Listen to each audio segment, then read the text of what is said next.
Welcome friends in brainstorming activity part 2nd.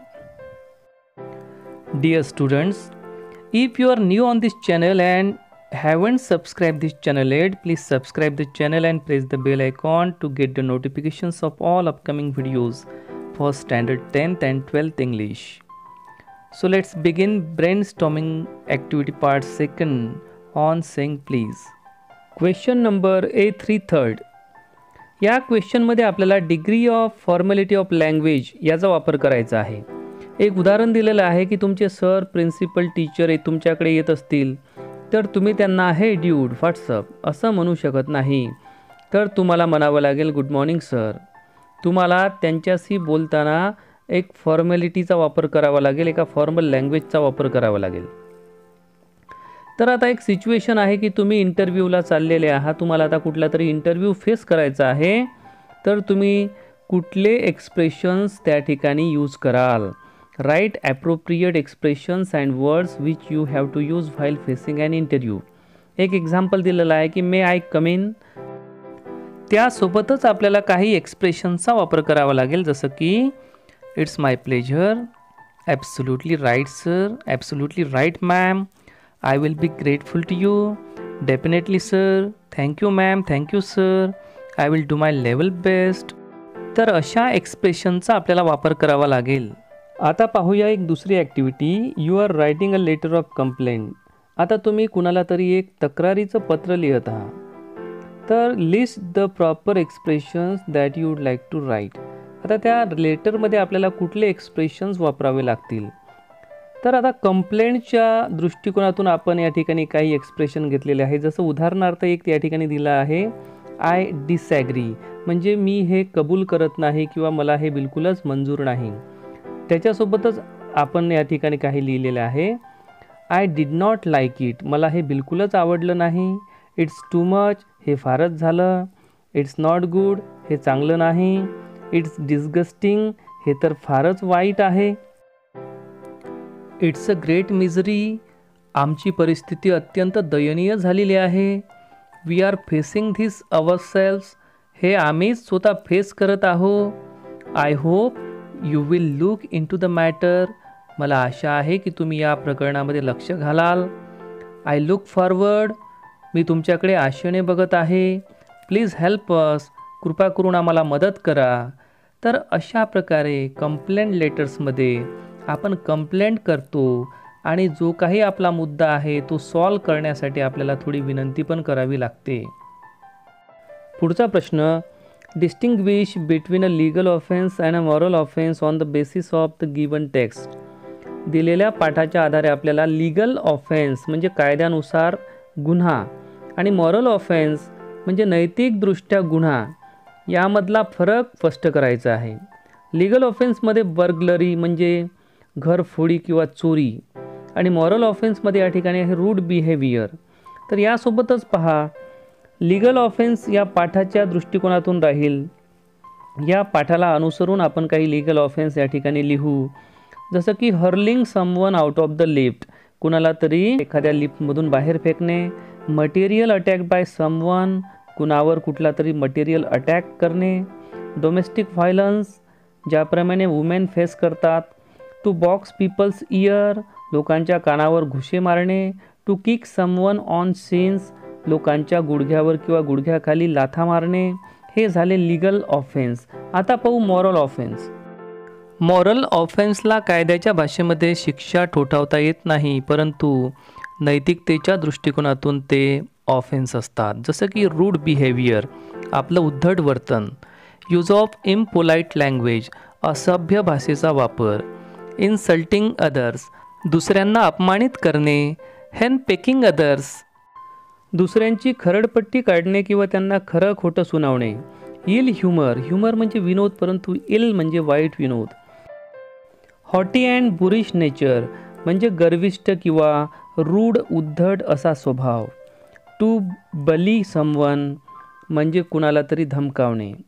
तर हे आहे नीतिमत्तेच्या दृष्टिकोनातून घडणारे गुन्हे म्हणजे moral offence. Find out the meanings of the following phrases. Use them in your own sentences. Phrases आहे give and take, a black eye, lower than the angles, knock someone down.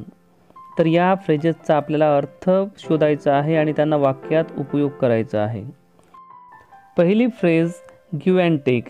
Give and take म्हणजे देणं घेणं, म्हणजेच intercourse of human beings. मानवामधला परस्परांमध्ये जो देवाणघेवाणीचा व्यवहार होतो त्याला म्हणतात गिव्ह अँड टेक. तो व्यवहार वस्तूच्या स्वरूपात होऊ शकतो किंवा नॉलेजच्या, ज्ञानाच्या संदर्भात सुद्धा गिव्ह अँड टेक होते. The method of give and take makes life happier, cheerful and living worth. मानवामध्ये जे काही गिव्ह अँड टेकचा व्यवहार होतो त्यामुळं मानवाचं जीवन हे चिअरफुल होते आणि लिव्हिंग वर्थ होते, जगण्यायोग्य होते. दुसरं, अ ब्लॅक आय. ब्लॅक आयचा अर्थ आहे to have been hardly beaten or hit. कुणाला तरी खूपच जोरात मारल्या जाणे. Most of the women in India are victimized as they get a black eye from their husband in a domestic violence.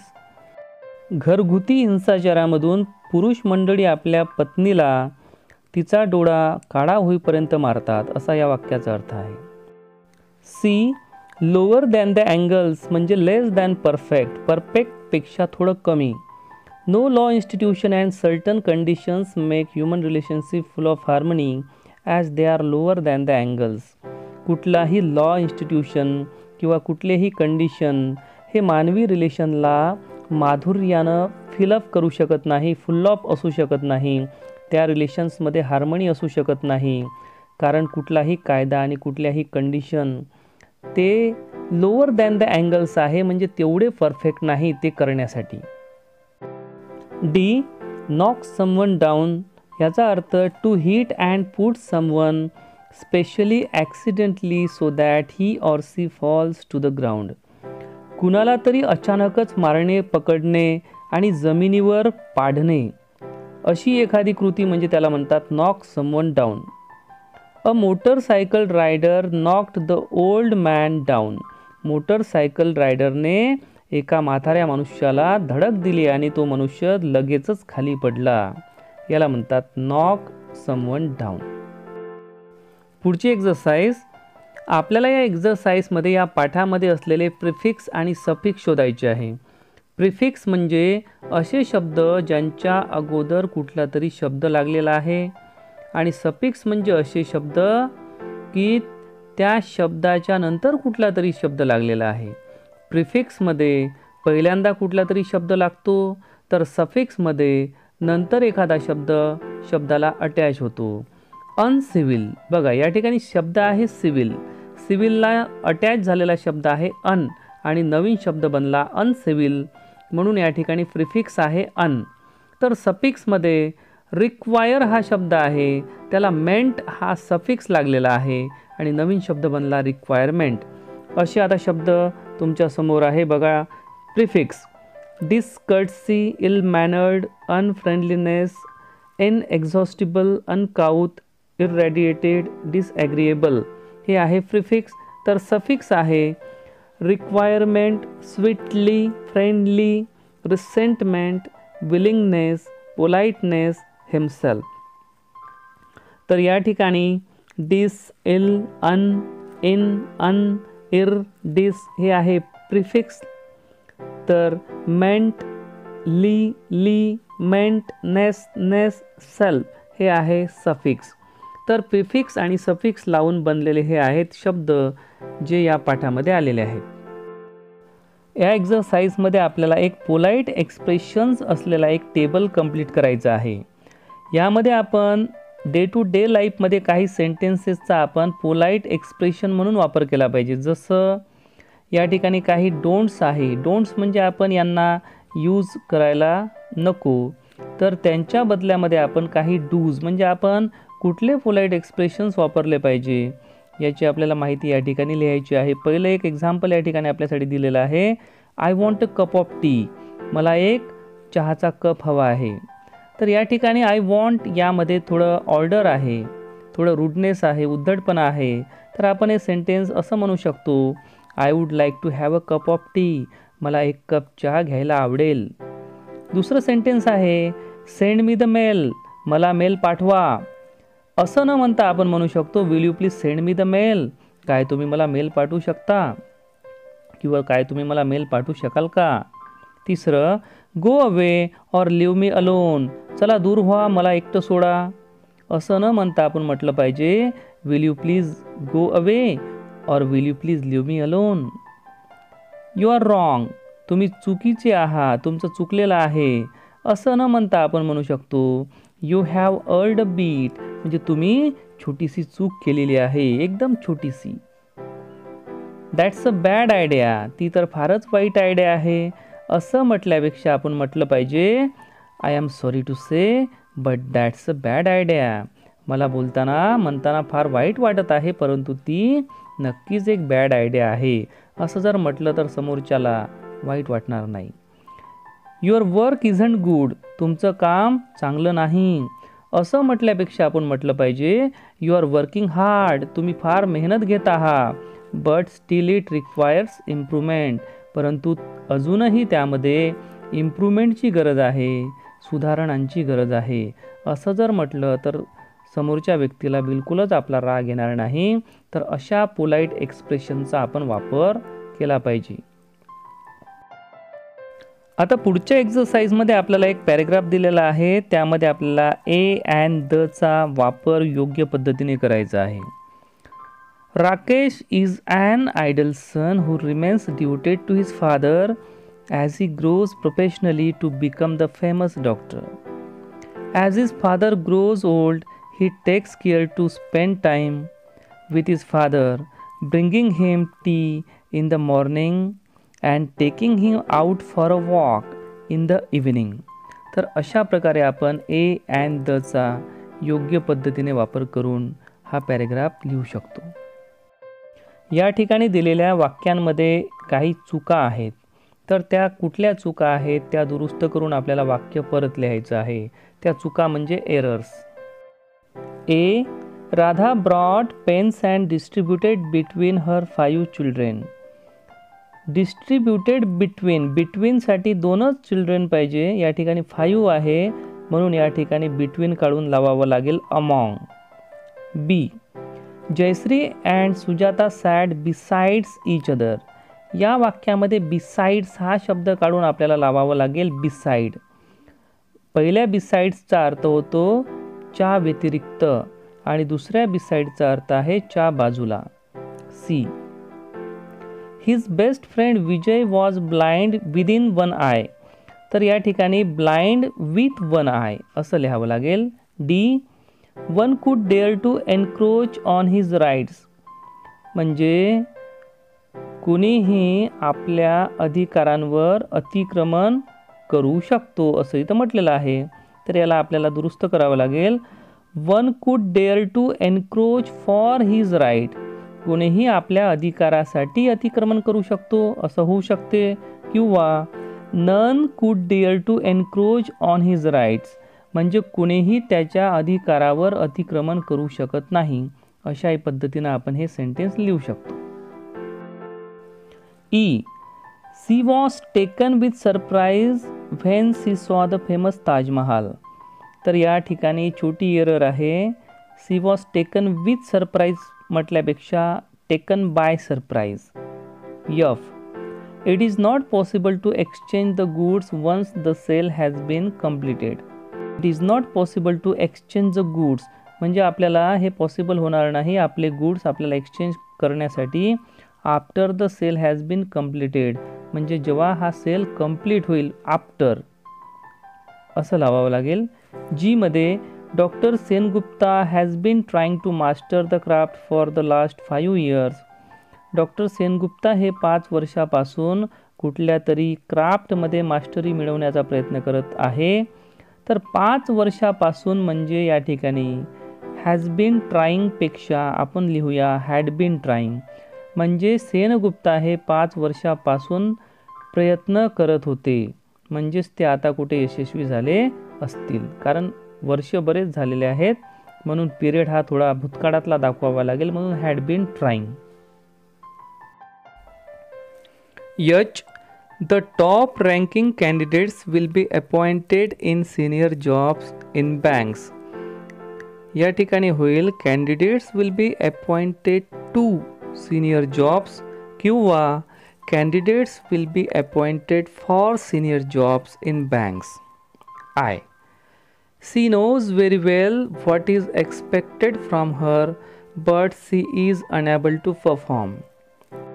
हे होईल She knows very well what is expected from her, for she is unable to perform. J. They will put on a note in this regard for your consideration. They will put on a note. हे sentence होईल They will put up a note in this regard for your consideration. Read the following sentences. खालील सर्व sentences वाचून त्यांना passive व्हॉइसमध्ये convert करून पुढील activity आपल्याला complete करायची आहे. Convert these sentences into passive voice by filling in the blanks. The first sentence has been done as an example. Firstly, the monitor, keyboard and printer were linked up. हे एक sentence पॅसिव्हमध्ये केलेलं आहे. पुढील सर्व sentences आपल्याला पॅसिव्हमध्ये complete करून fill in the blanks करायचं आहे. सगळ्या ब्लँक्स फिलअप करायच्या आहे. Firstly the monitor, keyboard and printer were linked up. Then the main cable was plugged in. The monitor was switched on at the back. When the light appeared on the screen, the day disk was placed in drive A. The disk was pushed in until the button was clicked out.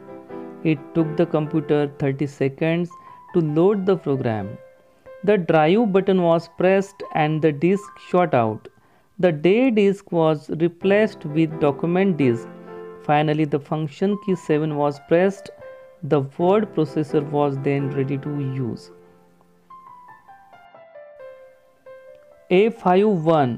Write a speech on courtesy is the light of life with the help of the following points. आता आपल्याला सौजन्य हा जीवनाचा प्रकाश आहे, courtesy is the light of life या विषयाला धरून एक पॅरेग्राफ लिहायचा आहे, स्पीच लिहायचा आहे. पॉइंट्स आहे people have a good impression on you, you will be acknowledged and appreciated by all, you will be happier and contented with life. तर या पॉईंट्सला घेऊन आपल्याला आता एक स्पीच या ठिकाणी लिहायचं आहे.